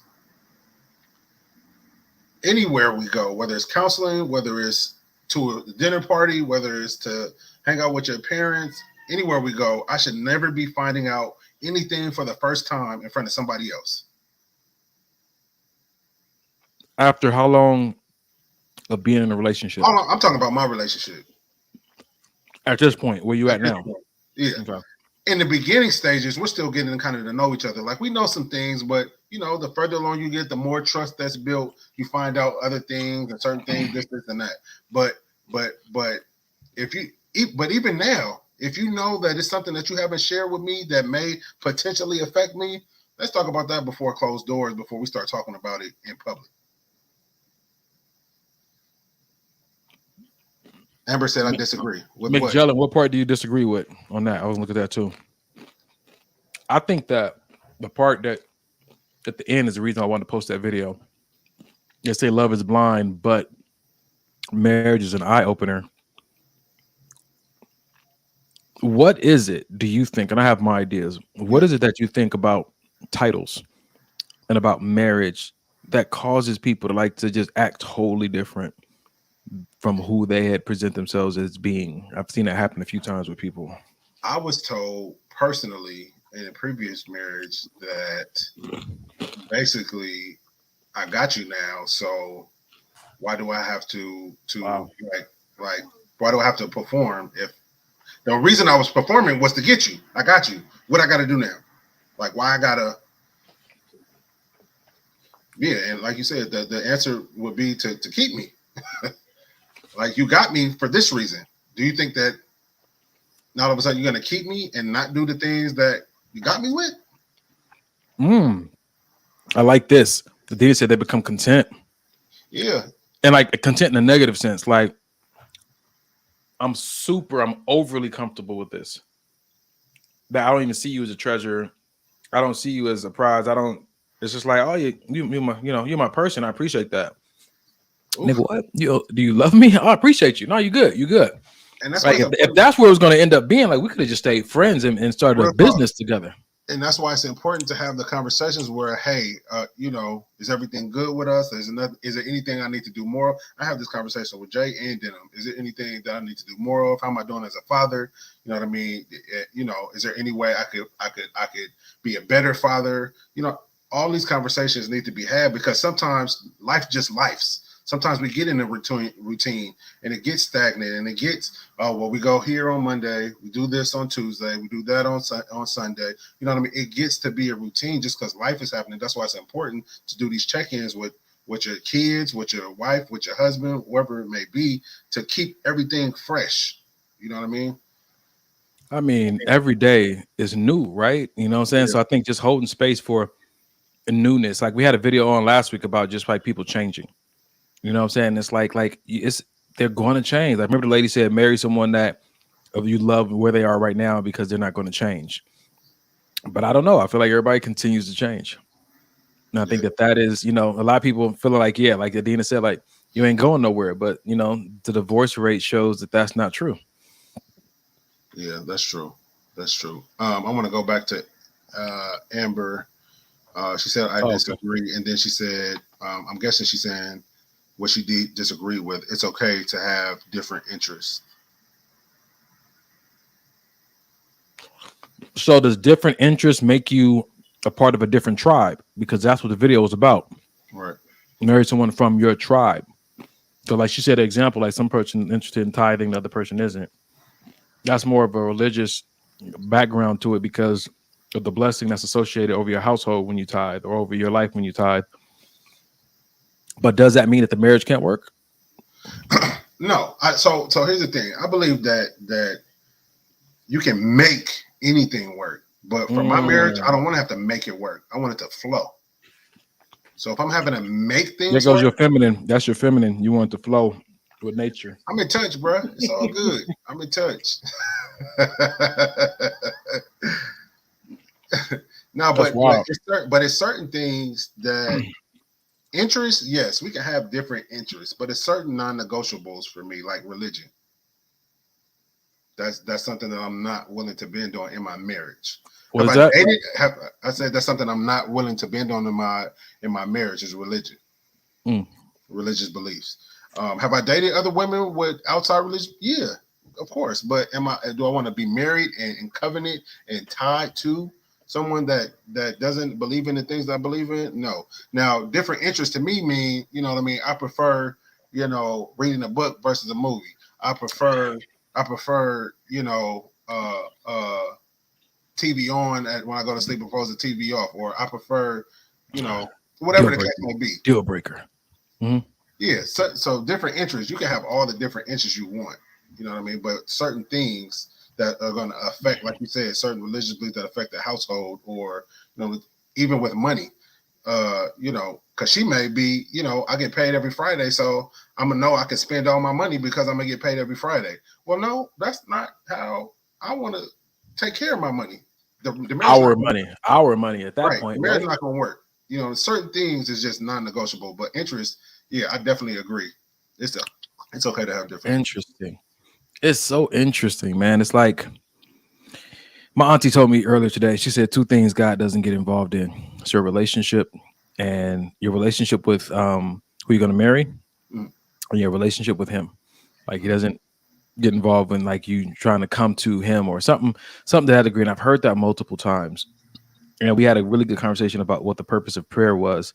But I bring that up just to simply say, like, I think Amber said it right here. God is growing all of us, and it makes me think about how we don't know how different this person is going to be in a year or two.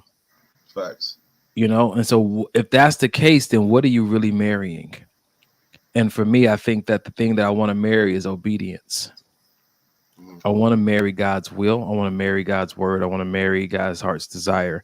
Because if I marry that person and that's where my commitment lies, then the moment they change, I'm going to be questioning if I should stay committed. And I think the one time I had opportunity to share the book that I wrote before the I Do in South Africa. And I did this entire sermon on commit to the commitment. Goes back to what you said before. No matter what awakenings you have, no matter what injuries you endure, no matter what happens to you in this process, honor the commitment. Your commitment should be to the commitment that you're making to that person. They're the beneficiary of the commitment, but they're not the commitment. Facts. Yep. And I feel like if a lot of people looked at it that way, from that vantage point, it may be a lower divorce rate. Because so many people, I'm just marrying this person. You know what I mean? But if that person changes, all of a sudden you want to leave because you weren't never committed to the commitment. You were committed to this flesh and blood human being that's gonna fuck up. Yeah. All right. Let's do it then. You know what? Let's switch it up just a little bit, because this goes back to beliefs, but it kind of goes in a different direction. Personal desires in life, right? You might want somebody in your squad who's on the same page as you like this. Some people chase money. Some people chase dreams. Some people chase fantasies. I chase freedom, fam. I want to stretch my hands, feel no walls. I want to stand as tall as I possibly can and be as far from the ceiling as possible. I'm chasing freedom. Ultimate freedom is the ability to make sure everybody around me feels the same length and breadth of freedom. When we all can dream as vast as we want to, that's freedom for me. Some people chase money. What you think, man? As far as what's the question?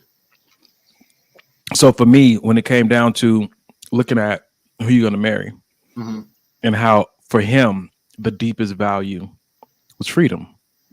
I think that when you meet someone, they're already pursuing something.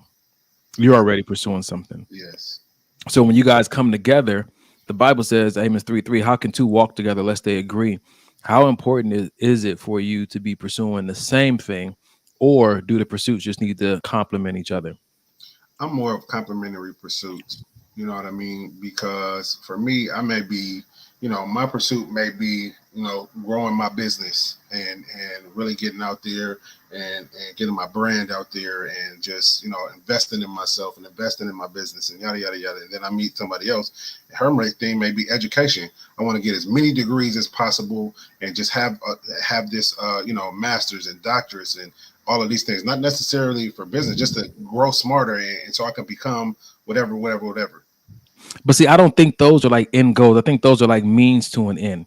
Getting a degree, having an impact in the school is a means to an end. I think like what he was saying, like there's this thing I do in life coaching. It's called So That, right? Mm-hmm. And so, for instance, tell me something you want. You. Oh, tell you something.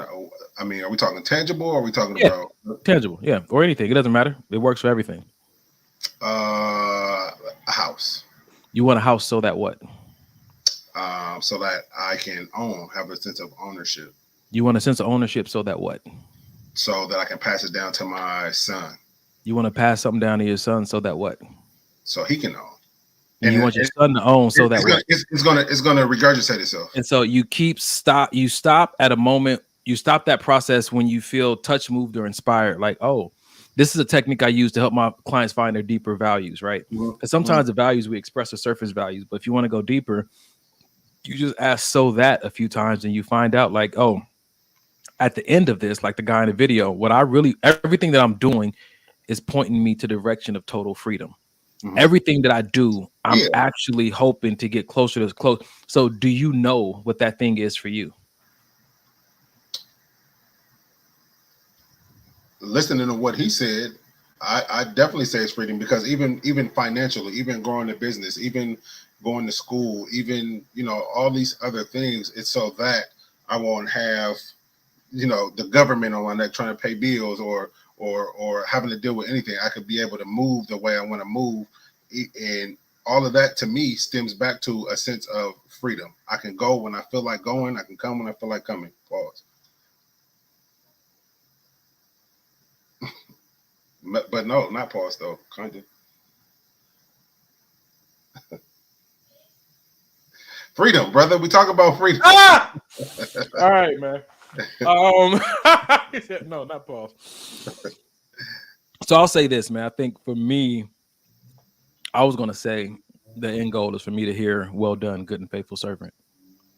But why do I want to hear that? So that my riches in heaven will be great. But I want riches in heaven to be great, so that when the new earth and the new worlds come, that I'm set in a different place. And I want that so that I don't experience some of the same experiences I had here. And so that already touches me. Like, then I'm really motivated by trying to escape something. And so I'm gonna have to address that. I mean, this is real time what I'm doing in my head. I didn't come up with this ahead of time. Yeah.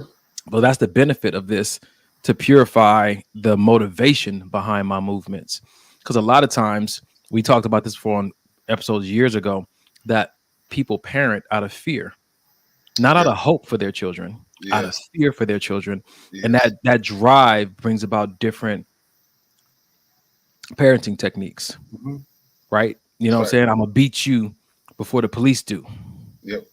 You know what I'm saying? Stuff like that. And I think that this technique is really good for helping people to address, maybe identify the driving force behind their behavior, and maybe address, like, if this really what I want to really commit my life to doing. Because if I'm committing my life to doing this, to some degree, it's going to impact who I choose to be with. 100% it will. So if I'm driven by fear, then at some point that's affecting my picker. And that might lead me towards choosing someone who is safer for me versus someone who's actually going to help develop me, because they're going to rub me the wrong way sometimes. I agree. That's good stuff. Yep. All right. You ready for another one, bro? Yeah, I'm just going through the comments. Yeah. You see anything?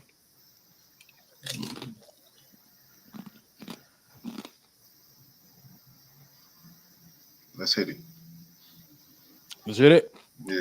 All right, here we go, ladies and gentlemen. One of the things about triggers, bro, is like when you've experienced trauma, you're going to be triggered forever. It's how you respond to your triggers that reflects where you are on your healing journey. You feel me? Because like when you cut deep by so it's like when we talk about healing, a lot of time like it's a popular saying to come healed. All right, for y'all that believe that, if somebody lied to your like. Healing even down to the physical is not a linear journey, bro. Like if y'all watch sports at all, listen to who could have been sitting out for a whole year just trying to get his ankle together. He come back, first game, drop 40. Next game, he get hurt in warm-ups and he out for another 2 seasons. You feel me? That's how healing work and heartbreak. You really might have think you done the work because you haven't run into the part of you where the work still need to be done. You feel me? Like don't shame yourself. Don't feel like you're not still worthy of love and worthy of, you feel me? It's just that when you really doing the work and you self-aware, you understand it's always something to be done. And what needs to happen when you still under construction, you just need to make sure your boundaries set up in such a way that the person across from you not affected by the work that you're doing.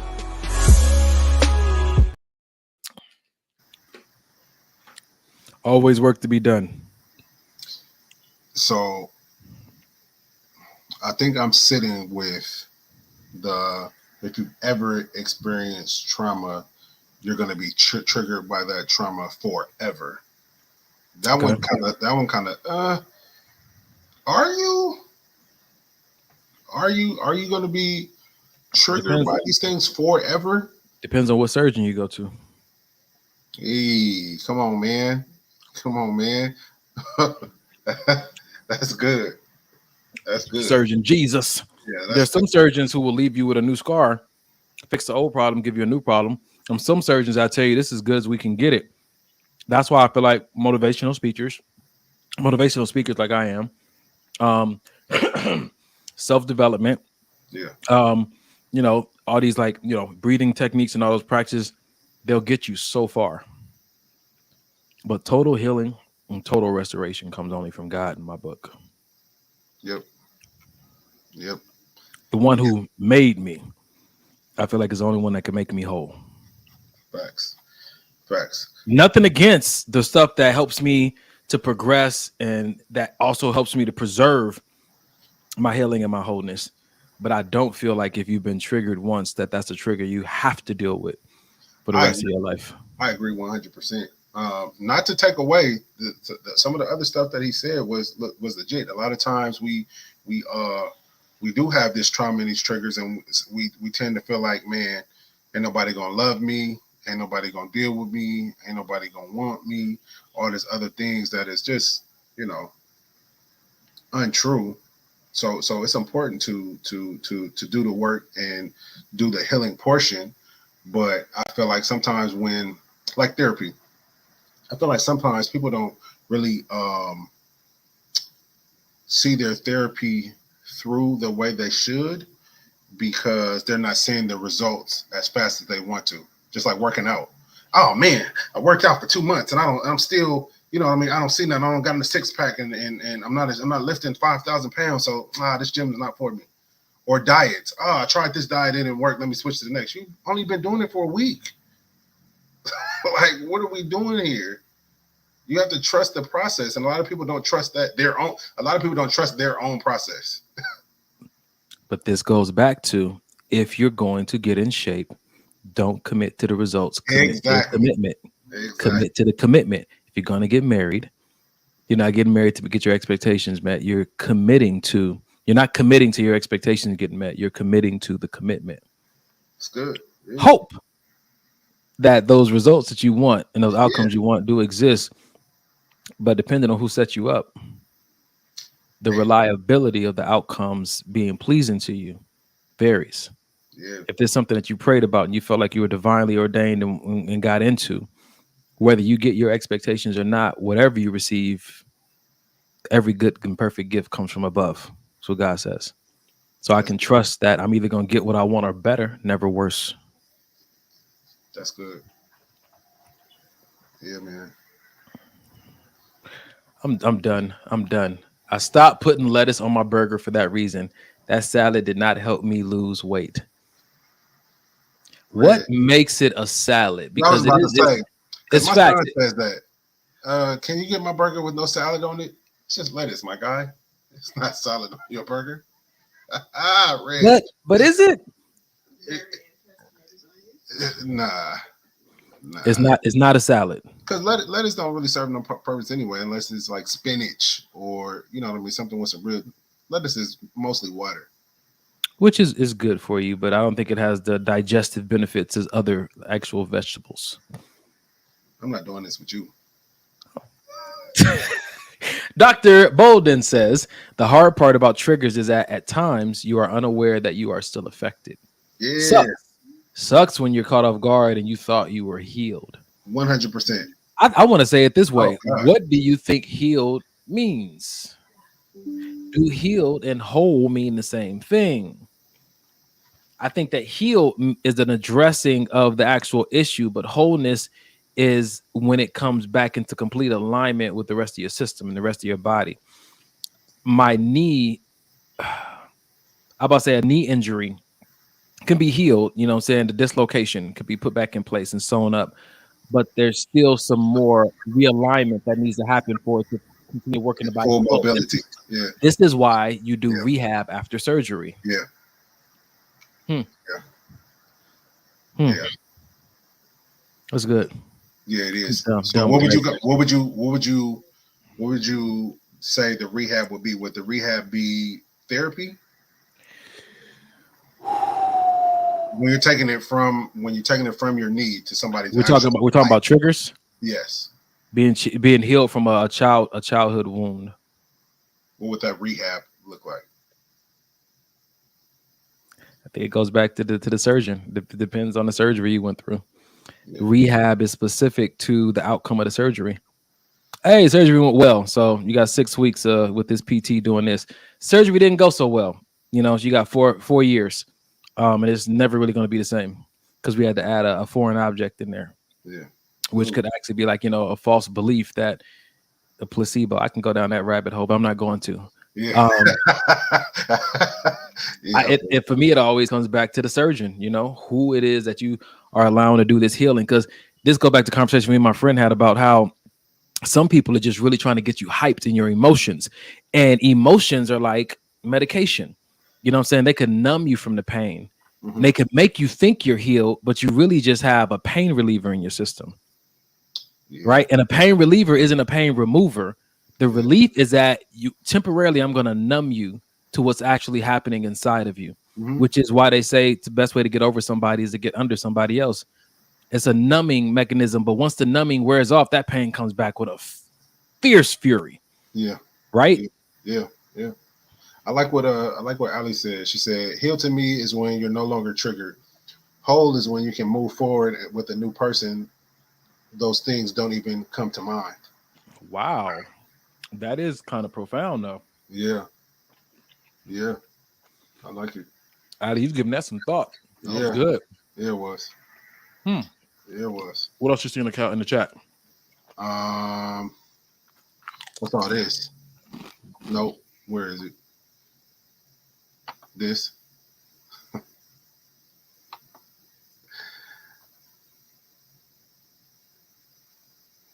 If I take myself off mute, I didn't want y'all to hear me crunch on these tortilla chips. Too late. So Dr. Bolden said, but even after rehab, you can re-injure yourself. Mm-hmm. Are you ever really whole? My question is that a re-injury or a new injury? And a lot of times, since we're talking, I'm assuming in my mind we're talking sports, but I'm assuming a lot of times these players get re-injured after an injury is because they went out too soon. You didn't give that thing enough time to really heal up the way it should have, and you thought, okay, I'm good. I'm not being triggered like I was before, and I feel good most of the day. So now I'm gonna get out here and I'm gonna try to date again. And no, I'm about to say. So tell me this then, Mike. What are some of the signs that you're ready to get back out there in the game? The game of dating and relationships. What are some signs that you should be able to see within yourself that says, yeah, you're ready for what may come your way? When you're ready to get back in, the best way I can think of it is blindly. You know what I mean? And I'm going to refer it back to sports. A lot of times guys get off these injuries and they don't play the same because they're nervous about this knee. So I'm not going to try to jump. I'm not going to try to dunk. I'm going to play hard, but it's always in the back of my mind. I might get hurt again. So I'm not going to give it my all. I'm going to kind of, but when you actually ready, you're going to get out there and you're going to run as hard as you can. You're going to jump. You're going to do the same move that ended up messing it up the last time, and you're not going to care. You're not going to think nothing about it. And for me, that's how it is with dating as well. I'm going to just get out there and date. I'm not going to say, oh, you kind of remind me of, or I'm not going to say, man, I'm not going to do this because this happened last. No, you're not going to do none of that. You're going to go with a fresh slate. Yeah. You're going to give it a shot. I'm going to keep the sports analogy. You have to be clear to get back in the game. Yeah. You got to be clear by, I guess, the physical therapist of the team. And he does that by observing you in practice. Mm-hmm.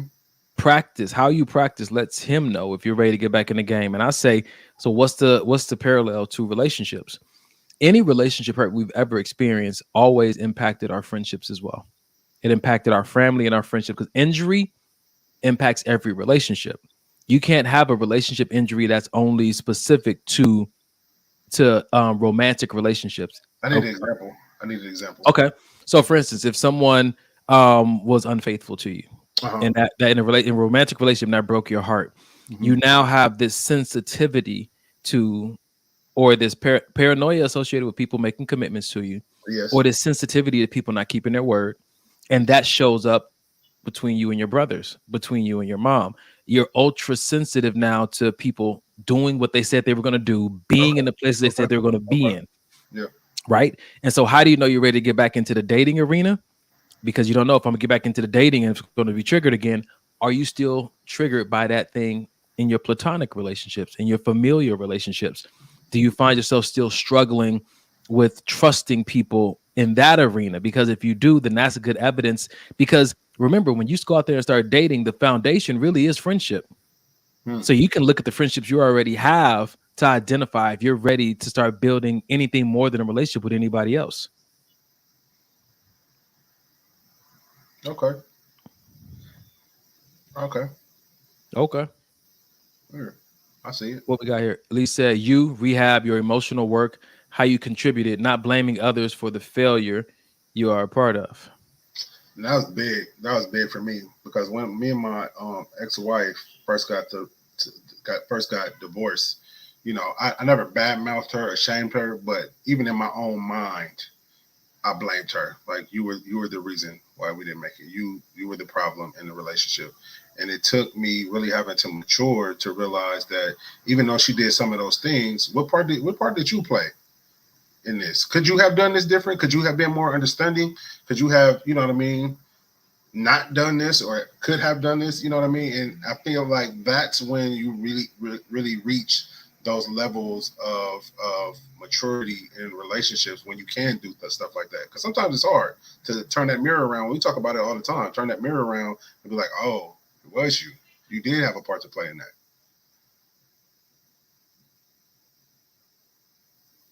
Nope. It sounds like you can read. None of that. It was good, right? Man. I love what Ali said. She said the greatest thing a male therapist told me in regards to those cheating triggers was this: my trust needs to be in God, not in the man I'm with. I have trust that God will help put that man, help that man make the right decisions. When he doesn't, that is between him and God, not him and I. Once I understood that, I never had an issue with it again. That's dope. This goes back to a belief that I have. And I think, again, all behavior is driven by belief. I have this belief that God will never call me into a situation to suffer lack or for my demise. Right? Yeah.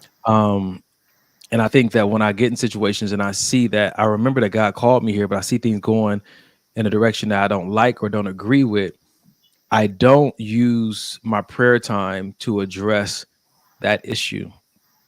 I address that issue because of my prayer time and say, you got to line up with the one who created this. Good, man.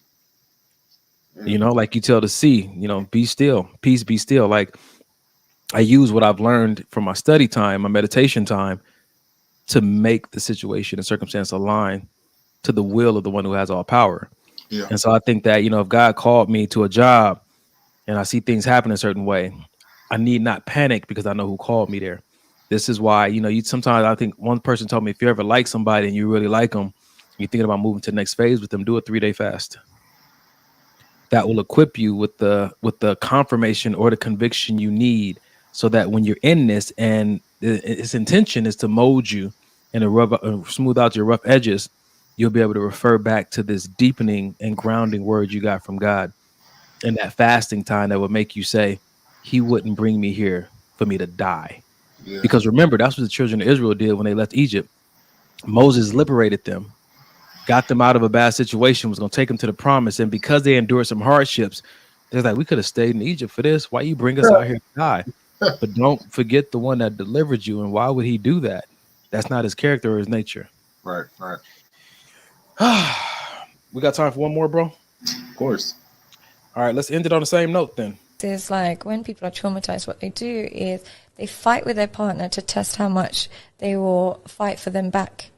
So really, when women are fighting like that, they don't actually want to fight. They want to test your level of love and attachment to them. So what may have been happening is you might have been busy in your podcast. You might have been sat at home. Maybe she saw that you liked a picture of a girl. Maybe she saw something that triggered her. She's like, let me start a fight. And I'll start a fight, threaten to leave him. And if he begs me, then I feel good again. I can relax. But if he doesn't beg me, then I know he's a prick. It's a test. The psychological reason would be she's been triggered into thinking that at some point you're going to abandon her. So she wants to abandon you before you can get there first and test your response. On a random Wednesday, that's going on a random Monday morning. It's like when people. I love that part, bro. On a random Wednesday, this comes up. That's wild. But I can see it, though. I can see it. Oh, I've been there. Yeah. When I saw this video, I had so many references like, that's wild. So you're testing my love because you were triggered. I think back then, the first thing that came to my mind that this is not fair. But who promised me anything in life would be fair? Yeah, who cares? Man, that's damn. Hold on, Allison said nope. All right, let me put it up there. All right. I am not fighting. I don't know. I said, nope, I am not fighting. I will wait 72 hours to chill out, and then we can talk. Hold on, though. What kind of chill out though? Because sometimes the cold shoulder can be seen aggressive. That can be seen as tactical warfare. Yeah, especially if you know your partner. Especially if you know your partner is one of those people that let's fix it now. Let's fix it now. And so you're waiting your 72. To purposely fuck with them indirectly, or at least they might think so. But that's also part of the warfare. Yeah, man, that's rough. Not saying that you do that, Ali. Just not saying you do that, but how can that chill out? Has that chill out 72 hours ever backfired on you when you were trying to give someone like, hey, you know what I'm saying? I'm gonna take 72 hours to figure this out. Has that ever backfired on you? Because it seems admirable, but you ever had somebody trigger your trigger and then your response to your trigger triggered their trigger? Yeah. Like you raised your voice at me and that triggered me because of my childhood, and I got defensive and cold towards you, which triggered how your mom was towards you at times, and we just double triggered each other. That sounds sexual. Yeah, very, very. I'm sorry.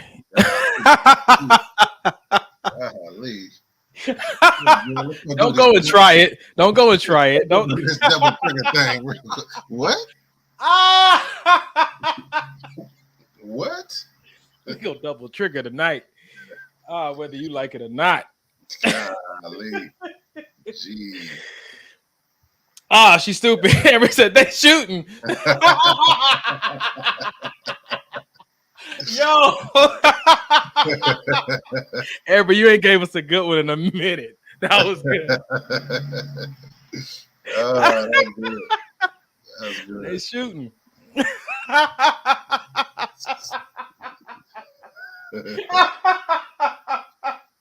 I like it, bro. I liked it. I'm sorry. No, you good. Oh man, that was funny. Oh, what Ali say, man? She said, I discussed it in the beginning of dating. Most issues that seem big no longer matter after 72 hours. Our pre-divorce counselors taught us how to do it. Well, I'll tell you like this, man. One therapist said that if it ain't gonna matter in 5 years, don't worry about it for another 5 minutes. It's something I try to practice. I was about to say that's a great practice to take into account. Like, damn.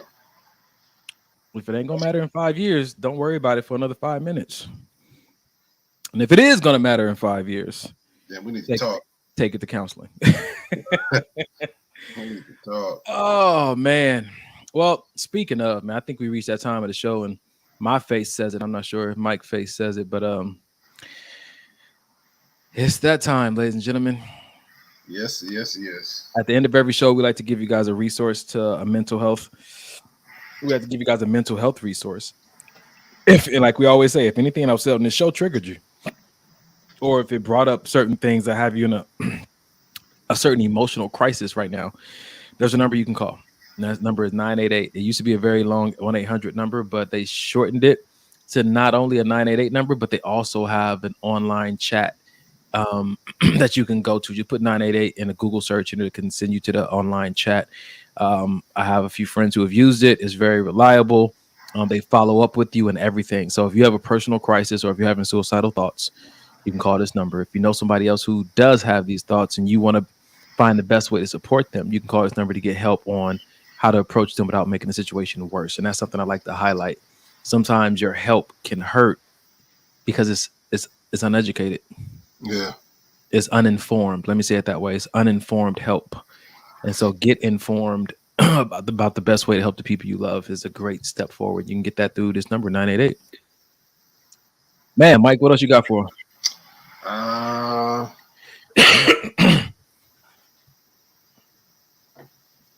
I don't got nothing for these folks, these yahoos.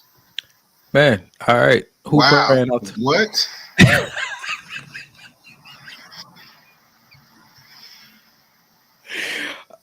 Who praying out tonight? Let's ask Reggie. Oh no, Reg, don't you start with me tonight, man. Let me prove to Reggie that I talked to Jesus a few minutes ago and I don't have to do a long prayer. I'm gonna tell Jesus, God is great, God is good.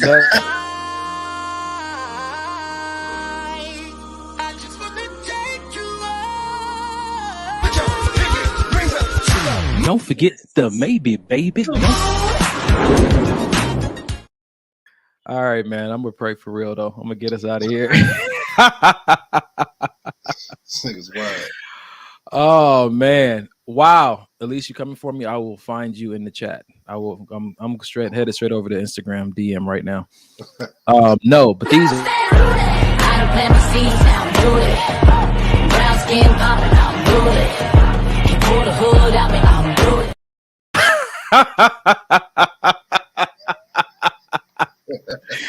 I don't care. Yo, why y'all take my that's my favorite one. I don't like it here. You wouldn't like it, nobody likes it here. Let's pray our way out. Man, all right. God, we thank you so much for tonight. We thank you for all that you allowed to happen, the seeds that were planted. We thank you that we believe that everybody here that attended was good soil. We pray, Lord, that people experience transformation as they sit with this word that was presented tonight, that people experience the healing and the wholeness, asking you to be the surgeon in these situations where we can't find the exact help we need in other places. We thank you for this podcast. We thank you for those generous donors who are going to give to the cause we want to stay online. And man, we just bless your name and thank you for all that you've imparted into us. Help us to live it out to the fullness of life with the people you've chosen for us, Father God, familial, platonic, and romantic. We thank you and we believe it to be so and going to be done, and we will fully yield to your will. In Jesus' name, amen. Amen. Man, that's all we got, bro. Is that it? Besides this.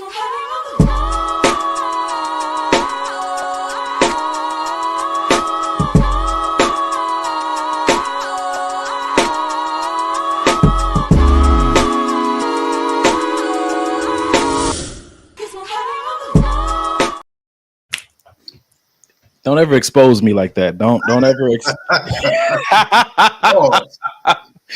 Expose. Let's get out of here immediately. We love y'all. 2 Chainz.